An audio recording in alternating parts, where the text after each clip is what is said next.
¿Qué tal? ¿Cómo estamos? Bienvenidas, bienvenidos. Espero que os encontréis bien. Yo estoy de maravilla. Vamos a seguir con la lectura del libro de Arquitectura Limpia y vamos a seguir con el paradigma de la programación orientada a objetos. Venga, voy a compartiros la parte visual y a ver si encuentro el... Programación orientada a objetos. Como veremos, la base de una buena arquitectura es la comprensión y la aplicación de los principios del diseño orientado a objetos. Pero, ¿qué es el DOO, diseño orientado a objetos? Una respuesta a esta pregunta sería la combinación de datos y funciones. Aunque se cita a menudo, se trata de una respuesta poco satisfactoria porque implica que O.F, como método, es de algún modo distinto a función F pasándole O.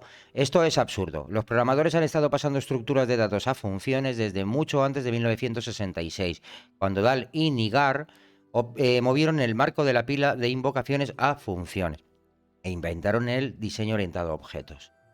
Otra respuesta habitual a esa pregunta es una forma de modelar el mundo real. Esta es una respuesta evasiva en el mejor de los casos. ¿Qué significa realmente modelar el mundo real y por qué es algo que querríamos hacer? Quizá esta afirmación pretende implicar que el DOO hace que el software sea más fácil de entender porque tiene una relación más estrecha con el mundo real, pero incluso esta afirmación es evasiva e imprecisa. No nos dice lo que es el DOO.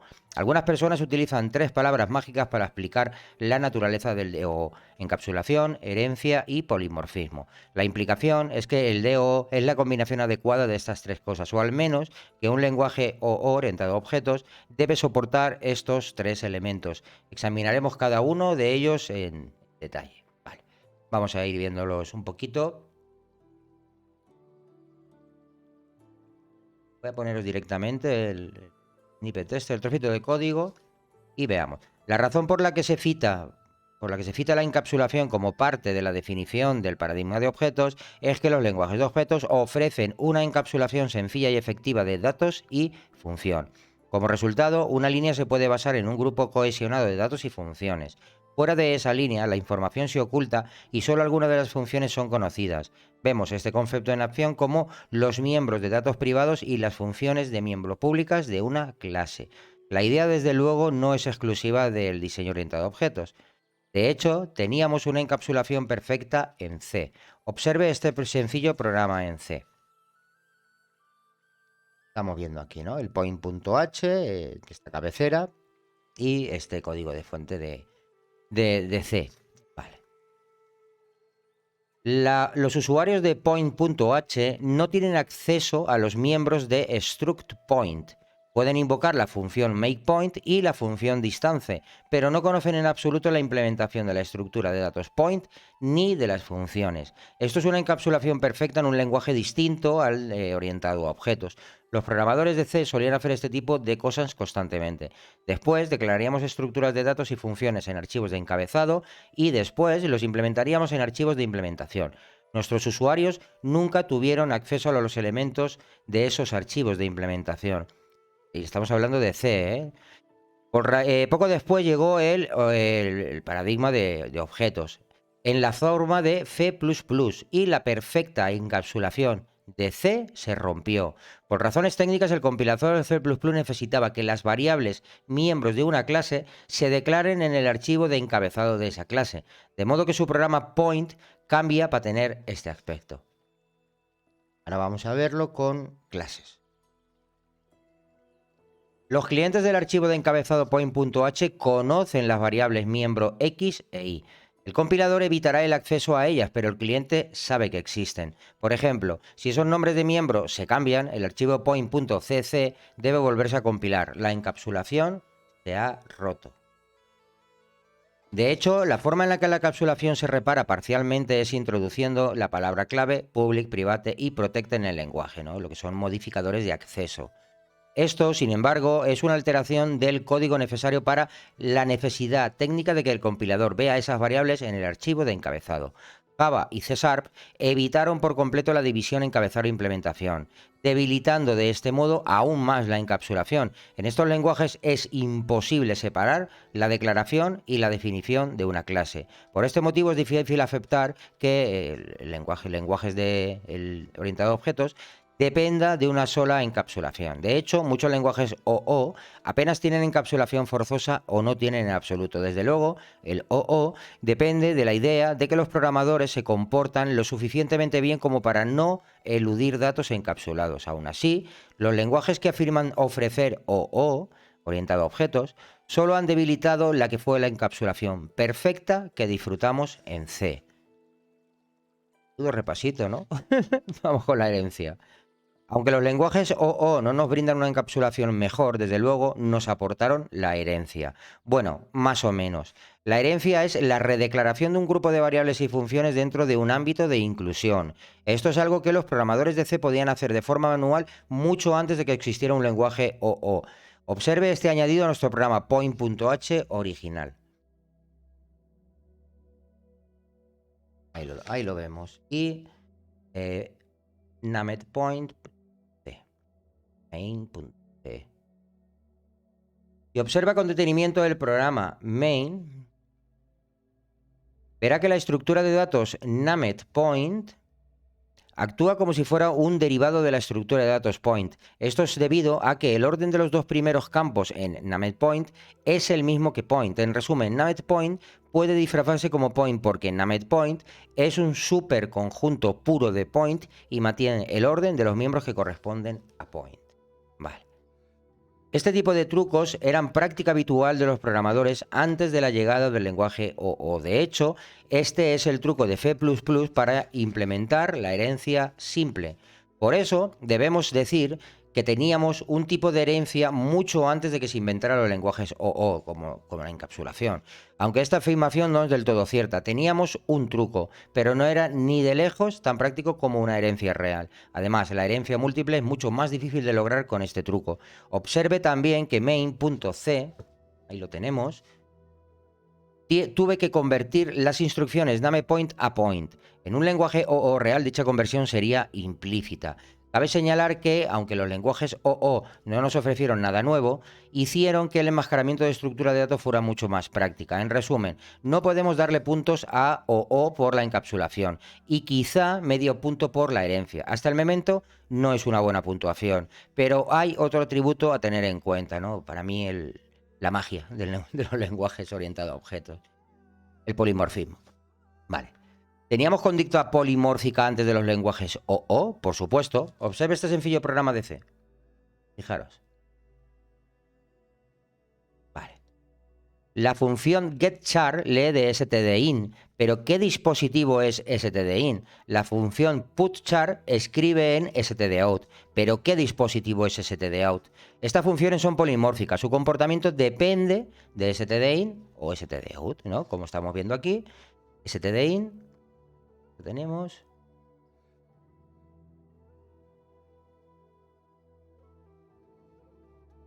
Vale, aquí tenemos getChar, putChar, ¿no? Función getChar recibe desde stdin y la función putChar escribe en stdout. Vale, si esto fuera una interfase, ¿no? Como nos dicen, a veréis. La respuesta, mirad, es como si stdin y stdout fueran interfaces de estilo Java que tuvieran implementaciones para cada dispositivo. Por supuesto, no hay interfaces en el ejemplo del programa de C. ¿De qué modo? ¿Cómo llega la invocación a getChar al controlador del dispositivo que lee el carácter? La respuesta a esta pregunta es bastante sencilla. El sistema operativo Unix requiere que cada controlador de dispositivo I/O proporcione 5 funciones estándar: Open, Close, Read, Write y Seek. Las firmas de estas funciones deben ser incluidas en cada controlador I/O. Suena, ¿no? Las firmas de esas funciones deben ser idénticas en cada controlador I/O. Nos suena, ¿verdad? Las estructuras de datos file contiene 5 punteros a funciones. En nuestro ejemplo puede tener este aspecto. Ahí lo tenemos, el file, ¿vale? El controlador IO de la consola definirá esas funciones y cargará una estructura de datos file con sus direcciones o algo así. Vale. Si stdin se define como file asterisco, ahí lo tenemos, un puntero a file, ¿no? A ver dónde estoy. Ahí. Y si apunta a la estructura de datos de la consola, entonces getChar puede implementarse de este modo. Aquí lo tenemos. GetChar. Vale. En otras palabras, getChar simplemente invoca la función a la que apunta el puntero real de la estructura de datos file a la que apunta stdin. Es decir, aquí. Claro, quien no haya hecho a lo mejor un poquito de C, seguramente esto sea un lío, ¿no? O un garimatías diciendo, este tío, ¿qué carajo está hablando de C aquí, ¿no? Vale, un poquito os voy a resumir, ¿no? De que este capítulo se empieza a condensar y a hacer espesito el solito. Mirad, a lo que va todo esto es que teníamos todo lo que ofrecen los lenguajes de objetos antes de que existieran los propios objetos, ¿vale?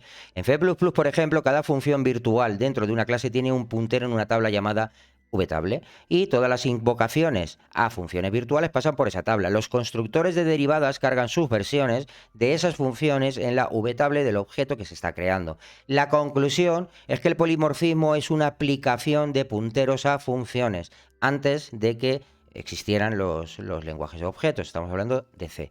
Los programadores han estado utilizando los punteros a funciones para conseguir un comportamiento polimórfico, ¿vale? Desde que las arquitecturas de von Neumann se implementaron por primera vez a finales de la década de 1940, en otras palabras, el lenguaje OO no aporta nada nuevo. Pero esto no es del todo cierto. Puede que los lenguajes OO nos hayan brindado el polimorfismo, que han hecho que sea mucho más seguro y práctico. Lo que aporta el lenguaje, el paradigma objetos, es un mecanismo más o menos seguro, más o menos controlado y ordenado, cosa que no había en C, de tener polimorfismo, ¿no? Un comportamiento polimórfico. El polimorfismo no va de varias clases tienen que tener el mismo método y que devuelvan cosas diferentes, o la misma firma con resultados diferentes, o firmas diferentes con mismos resultados. No va por ahí el polimorfismo, ¿eh? El polimorfismo de utilizar, los lenguajes OO eliminan estas convenciones y, por lo tanto, sus peligros. El uso de un lenguaje OO hace trivial el polimorfismo. De hecho, este otorga un gran poder con el que los antiguos programadores de C solo podían soñar. En base a esto, podemos concluir que el lenguaje OO impone disciplina en la transferencia indirecta del control. El poder del polimorfismo, ¿vale? ¿Por qué es tan genial el polimorfismo? Para apreciar mejor sus encantos, volvamos a pensar en el programa copy del ejemplo. ¿Qué sucede con ese programa si se crea un nuevo dispositivo IO? Supongamos que queremos utilizar el programa copy para copiar datos de un dispositivo de reconocimiento de escritura a un dispositivo sintetizador del habla. ¿Cómo deberíamos cambiar el programa copy para que funcione con esos dispositivos nuevos? No tendríamos que hacer ningún cambio. De hecho, ni siquiera tenemos que volver a compilar el programa copy. ¿Por qué? Porque el código fuente del programa copy no depende del código fuente del dispositivo IO. Mientras esos dispositivos IO implementen las 5 funciones estándar que hemos visto antes por file, el programa copy está encantado de utilizarlas. En resumen, los dispositivos IO se han convertido en plugins del programa copy. ¿Por qué el sistema Unix convierte los dispositivos IO en plugins? Porque, como aprendimos a finales de la década de 1950, nuestros programas deben ser independientes de los dispositivos, ¿no? Interfaces, es lo que haríamos ahora con interfaces. ¿Por qué? Porque escribimos muchos programas dependientes de dispositivos y descubrimos que queríamos que esos programas hicieran el mismo trabajo, pero utilizando un dispositivo diferente. Por ejemplo, a menudo escribíamos programas que leían datos de entrada de tacos de tarjetas y después perforaban nuevos tacos de tarjetas como salida de datos. Más tarde, nuestros clientes dejaron de darnos tacos de tarjeta y empezaron a darnos rollos de cinta magnética. Esto era muy incómodo porque implicaba reescribir grandes partes del programa original. Sería muy cómodo que el mismo programa funcionase de forma intercambiable con tarjetas o con cintas. La arquitectura de los plugins se inventó para soportar este tipo de dependencias de los dispositivos IO y se ha implementado en casi todos los sistemas operativos desde su introducción. Aún así, la mayoría de programadores no llevaron la idea a sus propios programas porque utilizar punteros a funciones era peligroso. Correcto. Quien no conozca los puntores tiene suerte, mejor no conocerlos. Inversión de la dependencia, ¿no? Esto ya empieza a sonarnos más, ¿no? En relación al polimorfismo. Imagine cómo era el software antes de que hubiera disponible un mecanismo seguro y cómodo para el polimorfismo, como nos da el lenguaje orientado a objetos. En el típico árbol de llamada, las funciones principales invocaban funciones de alto nivel, que invocaban funciones de nivel medio, que invocaban funciones de bajo nivel, ¿no? La escalerita. Sin embargo, ese árbol de llamada, las dependencias del código fueron inexorablemente, seguían al flujo de control, ¿no? Sin embargo, lo repito, en ese árbol de llamada, las dependencias del código fuente inexorablemente seguían al flujo de control. Lo vemos en la figura 5.1. Aquí lo vemos. Las dependencias versus el flujo de control. No es muy alentador verlo, ¿no? A ver. Vale. Para que main pudiera invocar a una de las funciones de alto nivel, debía mencionar el nombre del módulo que contenía esa función. En C esto era un include. En Java era un import. En C Sharp una instrucción using. De hecho, todo invocador era obligado a mencionar el nombre del módulo que tenía que invocar. Vale, este requisito dejaba al arquitecto de software con pocas opciones o con ninguna en absoluto. El flujo de datos venía dictaminado por el comportamiento del sistema y las dependencias del código fuente eran dictadas por el flujo de control. Sin embargo, cuando el polimorfismo entra en juego, algo muy diferente puede ocurrir. Veamos la figura 5.2. Un poquito de diferencia, ¿no? Con inversión de dependencia. En la figura 5.2, el módulo HL1 invoca la función f del módulo ML1. El hecho de que invoque a esta función a través de una interfaz es un ardid del código fuente. En la ejecución la interfaz no existe. HL1 simplemente invoca a f dentro de ML1. ¿Correcto? Podemos zumbarnos la interfaz y sigue llamándolo y no hay ningún problema, ¿no? Vale. Con este método, los arquitectos de software que trabajan en un sistema escrito en lenguajes OO tienen el control absoluto sobre la dirección de todas las dependencias del código fuente en el sistema. No están limitados a alinear esas dependencias con el flujo de control. No importa qué módulo haga la invocación ni qué módulo sea invocado. El arquitecto de software puede apuntar la dependencia de código fuente a cualquier dirección. ¿Correcto? ¿No? Ese es el poder que aporta los lenguajes orientados a objetos. De eso trata en realidad, al menos desde el punto de vista del arquitecto. Vale. ¿Qué se puede hacer con ese poder?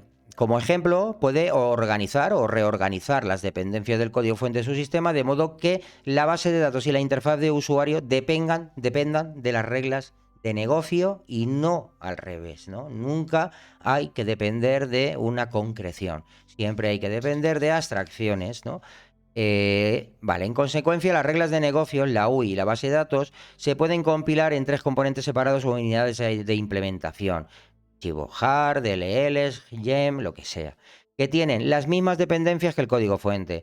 El componente que contiene las reglas de negocio no dependerá de los componentes contenidos en la UI o la base de datos.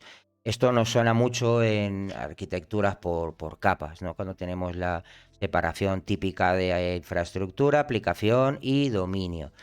Bueno, por su parte, las reglas de negocio pueden implementar independientemente de la UI y de la base de datos. Los cambios en la UI o la base de datos no tienen por qué tener efecto en las reglas de negocio. Esos componentes pueden implementarse por separado y de forma independiente. En resumen, cuando cambia el código fuente de un componente, solo ese componente debe implementarse de nuevo.